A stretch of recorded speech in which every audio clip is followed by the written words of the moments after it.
श्री कृष्ण जन्माष्टमी 2022 कब मनाना है, 18 अगस्त या 19 अगस्त को? इस बात को लेकर विद्वानों में एक अलग ही बात चल रही है।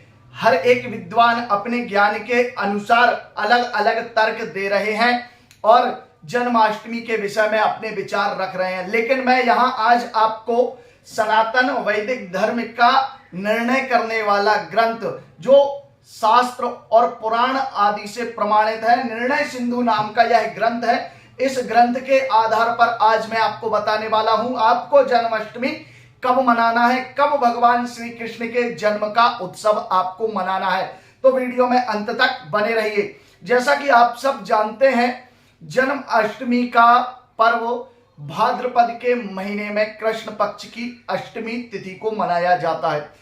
जिस दिन अष्टमी तिथि और रोहिणी नक्षत्र का योग हो जाता है, उसी दिन श्री कृष्ण जन्माष्टमी का पर्व मनाया जाता है। लेकिन इस बार रक्षाबंधन की तरह अष्टमी तिथि को लेकर भी लोगों के मन में शंका चल रही है, 18 को मनाना है या फिर 19 को मनाना है।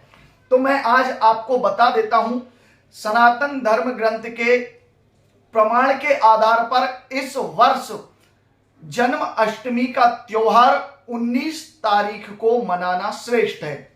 अब क्यों श्रेष्ठ है, सबसे पहली बात मैं आपको बता देता हूं।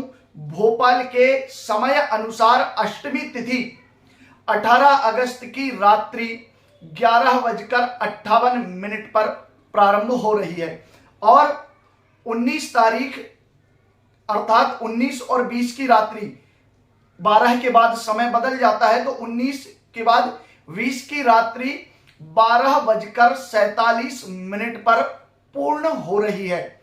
और रोहिणी नक्षत्र 19 की रात अर्थात समय 12 के बाद 20 की रात में जो प्रातः 4:37 पर रोहिणी नक्षत्र प्रारंभ हो रहा है।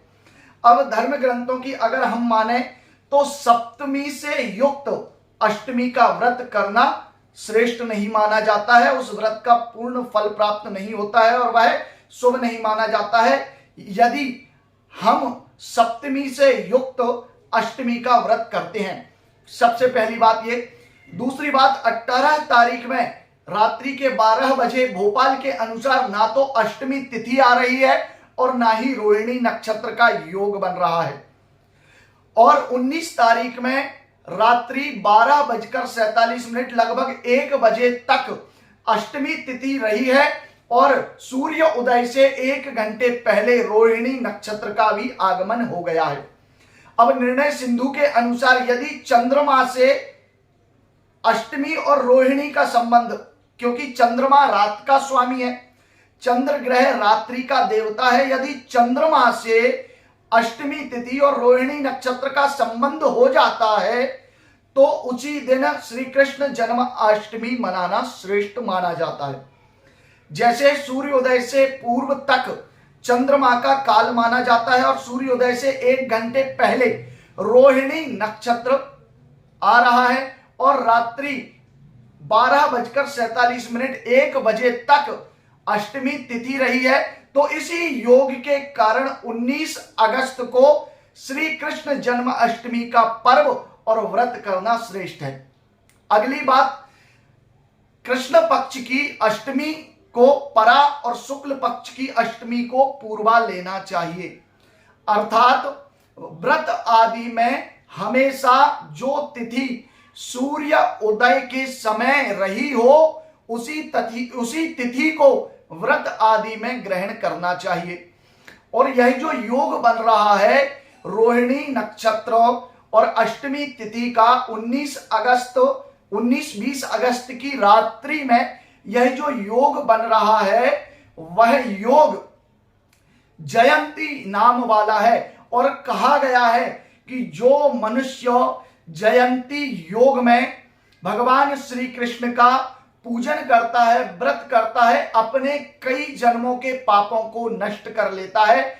इसीलिए 19 अगस्त को श्री कृष्ण जन्माष्टमी मनाना श्रेष्ठ है। भोपाल के समय अनुसार मैं आपको बता रहा हूं और अन्य संपूर्ण भारत में कोई समय का बहुत अधिक अंतर पड़ने वाला नहीं है, तो लगभग लगभग संपूर्ण भारत में 19 अगस्त को ही श्री कृष्ण जन्माष्टमी मनाई जाएगी।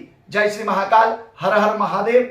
वीडियो अच्छा लगा है तो सब्सक्राइब जरूर कर दीजिए, क्योंकि हम आपके लिए समय समय पर ऐसे ही वीडियो हमेशा आपके ज्ञान के लिए लेकर आते रहते हैं। हर हर महादेव।